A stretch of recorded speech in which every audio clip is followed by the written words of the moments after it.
Funes el Memorioso. Lo recuerdo. Yo no tengo derecho a pronunciar ese verbo sagrado, solo un hombre en la tierra tuvo derecho, y ese hombre ha muerto. Con una oscura pasionaria en la mano, viéndola como nadie la ha visto, aunque la mirara desde el crepúsculo del día hasta el de la noche, toda una vida entera. Lo recuerdo, la cara taciturna y ahindiada, y singularmente remota, detrás del cigarrillo. Recuerdo, creo, sus manos afiladas de trenzador. Recuerdo cerca de esas manos un mate, con las armas de la banda oriental. Recuerdo en la ventana de la casa una estera amarilla, con un vago paisaje lacustre. Recuerdo claramente su voz, la voz pausada, resentida y nasal del orillero antiguo, sin los silbidos italianos de ahora. Más de 3 veces no lo vi, la última en 1887. Me parece muy feliz el proyecto de que todos aquellos que lo trataron escriban sobre él. Mi testimonio será acaso el más breve y sin duda el más pobre, pero no el menos imparcial del volumen que editarán ustedes. Mi deplorable condición de argentino me impedirá incurrir en el ditirambo, género obligatorio en el Uruguay, cuando el tema es un uruguayo. Literato, cajetilla, porteño. Funes no dijo esas injuriosas palabras, pero de un modo suficiente me consta que yo representaba para él esas desventuras. Pedro Leandro y Puche ha escrito que Funes era un precursor de los superhombres, un Zaratustra cimarrón y vernáculo. No lo discuto, pero no hay que olvidar que era también un compadrito de Fraiventos, con ciertas incurables limitaciones. Mi primer recuerdo de Funes es muy perspicuo.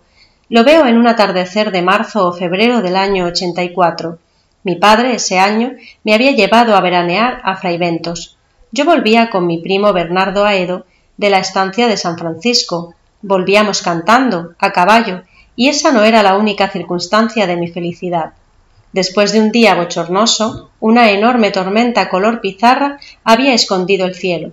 La alentaba el viento del sur. Ya se enloquecían los árboles. Yo tenía el temor, la esperanza, de que nos sorprendiera en un descampado el agua elemental. Corrimos una especie de carrera con la tormenta. Entramos en un callejón que se ahondaba entre 2 veredas altísimas de ladrillo. Había oscurecido de golpe. Oí rápidos y casi secretos pasos en lo alto. Alcé los ojos y vi un muchacho que corría por la estrecha y rota vereda, como por una estrecha y rota pared. Recuerdo la bombacha, las alpargatas, recuerdo el cigarrillo en el duro rostro, contra el nubarrón ya sin límites. Bernardo le gritó imprevisiblemente: «¿Qué horas son, Ireneo?». Sin consultar el cielo, sin detenerse, el otro respondió: «Faltan 4 minutos para las 8, joven Bernardo Juan Francisco». La voz era aguda, burlona. Yo soy tan distraído que el diálogo que acabo de referir no me hubiera llamado la atención si no lo hubiera recalcado mi primo, a quien estimulaban, creo, cierto orgullo local y el deseo de mostrarse indiferente a la réplica tripartita del otro. Me dijo que el muchacho del callejón era un tal Ireneo Funes, mentado por algunas rarezas como la de no darse con nadie y con la de saber siempre la hora, como un reloj. Agregó que era hijo de una planchadora del pueblo, María Clementina Funes, y que algunos decían que su padre era un médico de Saladero, un inglés O'Connor, y otros un domador o rastreador del departamento del Salto. Vivía con su madre a la vuelta de la quinta de los Laureles. Los años 85 y 86 veraneamos en la ciudad de Montevideo. El 87 volví a Fraiventos. Pregunté, como es natural, por todos los conocidos y finalmente por el cronométrico Funes. Me contestaron que lo había volteado un redomón en la estancia de San Francisco y que había quedado tullido, sin esperanza. Recuerdo la impresión de incómoda magia que la noticia me produjo. La única vez que yo lo vi, veníamos a caballo de San Francisco y él andaba en un lugar alto. El hecho, en boca de mi primo Bernardo, tenía mucho de sueño elaborado con elementos anteriores. Me dijeron que no se movía del catre, puestos los ojos en la higuera del fondo o en una telaraña. En los atardeceres permitía que lo sacaran a la ventana. Llevaba la soberbia hasta el punto de simular que era benéfico el golpe que lo había fulminado. 2 veces lo vi atrás de la reja, que burdamente recalcaba su condición de eterno prisionero. Una inmóvil con los ojos cerrados, otra inmóvil también, absorto en la contemplación de un oloroso gajo de santonina. No sin alguna vanagloria, yo había iniciado en aquel tiempo el estudio metódico del latín. Mi valija incluía el De Viris Illustribus de Lomont, el Thesaurus de Quincerat, los comentarios de Julio César y un volumen impar de la Naturalis Historia de Plinio, que excedía y sigue excediendo mis módicas virtudes de latinista. Todo se propala en un pueblo chico. Ireneo, en su rancho de las orillas, no tardó en enterarse del arribo de esos libros anómalos. Me dirigió una carta florida y ceremoniosa, en la que recordaba nuestro encuentro, desdichadamente fugaz, del día 7 de febrero del año 84, y ponderaba los gloriosos servicios que don Gregorio Aedo, mi tío, finado ese mismo año, había prestado a las dos patrias en la valerosa jornada de Itzuzaingó, y me solicitaba el préstamo de cualquiera de los volúmenes acompañado de un diccionario, para la buena inteligencia del texto original, porque todavía ignoro el latín. Prometía devolverlos en buen estado, casi inmediatamente. La letra era perfecta, muy perfilada, la ortografía del tipo que Andrés Bello preconizó, I por Y, J por G. Al principio temí naturalmente una broma. Mis primos me aseguraron que no, que eran cosas de Ireneo. No supe si atribuir a descaro, a ignorancia o a estupidez la idea de que el arduo latín no requería más instrumento que un diccionario. Para desengañarlo con plenitud, le mandé el Gradus ad Parnassum de Quincerat y la obra de Plinio. El 14 de febrero me telegrafiaron de Buenos Aires que volviera inmediatamente porque mi padre no estaba nada bien. Dios me perdone, el prestigio de ser el destinatario de un telegrama urgente, el deseo de comunicar a todo fraiventos la contradicción entre la forma negativa de la noticia y el perentorio adverbio, la tentación de dramatizar mi dolor, fingiendo un viril estoicismo, tal vez me distrajeron de toda posibilidad de dolor.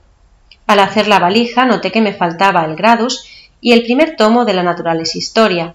El Saturno zarpaba al día siguiente por la mañana. Esa noche, después de cenar, me encaminé a casa de Funes. Me asombró que la noche fuera no menos pesada que el día. En el decente rancho la madre de Funes me recibió. Me dijo que Ireneo estaba en la pieza del fondo y que no me extrañara encontrarla a oscuras, porque Ireneo sabía pasarse las horas muertas sin encender la vela. Atravesé el patio de baldosa, el corredorcito. Llegué al segundo patio. Había una parra. La oscuridad pudo parecerme total. Oí de pronto la alta y burlona voz de Ireneo. Esa voz hablaba en latín.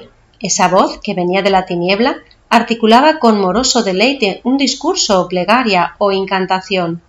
Resonaron las sílabas romanas en el patio de tierra. Mi temor las creía indescifrables, interminables. Después, en el enorme diálogo de esa noche, supe que formaban el primer párrafo del 24º capítulo del libro séptimo de la Naturalis Historia. La materia de ese capítulo es la memoria. Las palabras últimas fueron «Ut nihil non istem verbis, rederetur auditum». Sin el menor cambio de voz, Ireneo me dijo que pasara. Estaba en el catre fumando. Me parece que no le vi la cara hasta el alba. Creo rememorar el ascua momentánea del cigarrillo. La pieza olía vagamente a humedad. Me senté, repetí la historia del telegrama y de la enfermedad de mi padre. Arribo ahora al más difícil punto de mi relato. Este, bueno es que ya lo sepa el lector, no tiene otro argumento que ese diálogo de hace ya medio siglo. No trataré de reproducir sus palabras, irrecuperables ahora. Prefiero resumir con veracidad las muchas cosas que me dijo Ireneo. El estilo indirecto es remoto y débil. Yo sé que sacrifico la eficacia de mi relato, que mis lectores se imaginen los entrecortados periodos que me abrumaron esa noche. Ireneo empezó por enumerar, en latín y español, los casos, de memoria prodigiosa, registrados por la Naturalis Historia. Ciro, rey de los persas, que sabía llamar por su nombre a todos los soldados de sus ejércitos. Mitrídates Eupator, que administraba la justicia en los 22 idiomas de su imperio. Simónides, inventor de la mnemotecnia. Metrodoro, que profesaba el arte de repetir con fidelidad lo escuchado una sola vez. Con evidente buena fe se maravilló de que tales casos maravillaran. Me dijo que antes de esa tarde lluviosa en que lo volteó el azulejo, Él había sido lo que son todos los cristianos, un ciego, un sordo, un abombado, un desmemoriado. Traté de recordarle su percepción exacta del tiempo, su memoria de nombres propios. No me hizo caso. 19 años había vivido como quien sueña, miraba sin ver, oía sin oír, se olvidaba de todo, de casi todo. Al caer perdió el conocimiento. Cuando lo recobró, el presente era casi intolerable de tan rico y tan nítido, y también las memorias más antiguas y más triviales. Poco después averiguó que estaba tullido. El hecho apenas le interesó. Razonó, sintió, que la inmovilidad era un precio mínimo. Ahora su percepción y su memoria eran infalibles. Nosotros, de un vistazo, percibimos 3 copas en una mesa. Funes, todos los vástagos y racimos y frutos que comprende una parra. Sabía las formas de las nubes australes del amanecer del 30 de abril de 1882 y podía compararlas en el recuerdo con las vetas de un libro en pasta española que sólo había mirado una vez y con las líneas de la espuma que un remo levantó en el río Negro la víspera de la acción del Quebracho. Esos recuerdos no eran simples, cada imagen visual estaba ligada a sensaciones musculares, térmicas, etc. Podía reconstruir todos los sueños, todos los entresueños. 2 o 3 veces había reconstruido un día entero. No había dudado nunca, pero cada reconstrucción había requerido un día entero. Me dijo, más recuerdos tengo yo solo que los que habrán tenido todos los hombres desde que el mundo es mundo.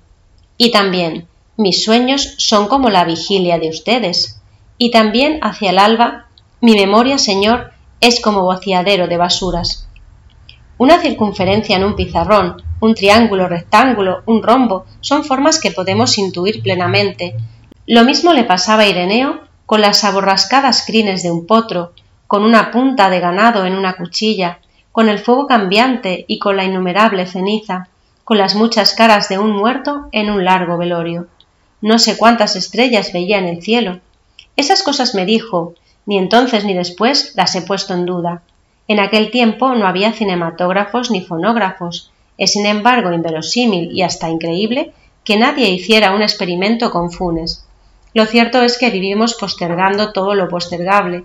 Tal vez todos sabemos profundamente que somos inmortales y que tarde o temprano todo hombre hará todas las cosas y sabrá todo. La voz de Funes desde la oscuridad seguía hablando. Me dijo que hacia 1886 había discurrido un sistema original de numeración y que en muy pocos días había rebasado el 24.000. No lo había escrito porque lo pensado una sola vez ya no podía borrársele. Su primer estímulo, creo, fue el desagrado de que los 33 orientales requirieran 2 signos y 3 palabras en lugar de una sola palabra y un solo signo. Aplicó, luego, ese disparatado principio a los otros números. En lugar de 7013 decía, por ejemplo, Máximo Pérez. En lugar de 7014, el ferrocarril. Otros números eran Luis Melián Lafinur, Olimar, Azufre, Los Bastos, La Ballena, El Gas, La Caldera, Napoleón, Agustín de Bedia. En lugar de 500 decía 9. Cada palabra tenía un signo particular, una especie de marca. Las últimas eran muy complicadas. Yo traté de explicarle que esa rapsodia de voces inconexas era precisamente lo contrario de un sistema de numeración. Le dije que decir 365 era decir 3 centenas, 6 decenas, 5 unidades, análisis que no existe en los números el negro Timoteo o manta de carne. Funes no me entendió o no quiso entenderme. Locke, en el siglo XVII, postuló y reprobó un idioma imposible en el que cada cosa individual, cada piedra, cada pájaro y cada rama tuviera un nombre propio. Funes proyectó alguna vez un idioma análogo, pero lo desechó por parecerle demasiado general, demasiado ambiguo. En efecto, Funes no sólo recordaba cada hoja de cada árbol, de cada monte, sino cada una de las veces que las había percibido o imaginado. Resolvió reducir cada una de sus jornadas pretéritas a unos 70.000 recuerdos, que definiría luego por cifras. Lo disuadieron 2 consideraciones: la conciencia de que la tarea era interminable, la conciencia de que era inútil. Pensó que en la hora de la muerte no habría acabado aún de clasificar todos los recuerdos de la niñez. Los 2 proyectos que he indicado, un vocabulario infinito para la serie natural de los números, un inútil catálogo mental de todas las imágenes del recuerdo, Son insensatos, pero revelan cierta balbuciente grandeza. Nos dejan vislumbrar o inferir el vertiginoso mundo de Funes. Este, no lo olvidemos, era casi incapaz de ideas generales platónicas. No sólo le costaba comprender que el símbolo genérico perro abarcara tantos individuos dispares de diversos tamaños y diversa forma, le molestaba que el perro de las 3:14, visto de perfil, tuviera el mismo nombre que el perro de las 3:15, visto de frente. Su propia cara en el espejo, sus propias manos, lo sorprendían cada vez. Refiere Swift que el emperador de Lilliput discernía el movimiento del minutero. Funes discernía continuamente los tranquilos avances de la corrupción, de las caries, de la fatiga, notaba los progresos de la muerte, de la humedad. Era el solitario y lúcido espectador de un mundo multiforme, instantáneo y casi intolerablemente preciso. Babilonia, Londres y Nueva York han abrumado con feroz esplendor la imaginación de los hombres.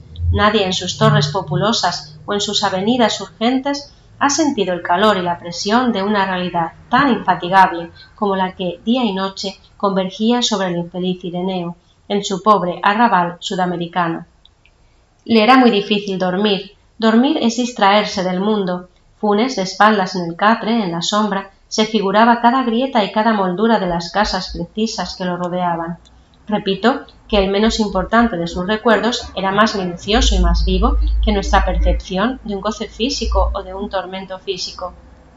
Hacia el este, en un trecho no amanzanado, había casas nuevas, desconocidas. Funes las imaginaba negras, compactas, hechas de tiniebla homogénea. En esa dirección volvía la cara para dormir. También solía imaginarse en el fondo del río, mecido y anulado por la corriente. Había aprendido sin esfuerzo el inglés, el francés, el portugués, el latín. Sospecho, sin embargo, que no era muy capaz de pensar. Pensar es olvidar diferencias, es generalizar, abstraer. En el abarrotado mundo de Funes no había sino detalles, casi inmediatos. La recelosa claridad de la madrugada entró por el patio de la tierra. Entonces vi la cara de la voz que toda la noche había hablado. Ireneo tenía 19 años. Había nacido en 1868. Me pareció monumental como el bronce, más antiguo que Egipto, anterior a las profecías y a las pirámides. Pensé que cada una de mis palabras, que cada uno de mis gestos, perduraría en su implacable memoria. Me entorpeció el temor de multiplicar ademanes inútiles. Ireneo Funes murió en 1889 de una congestión pulmonar. 1942.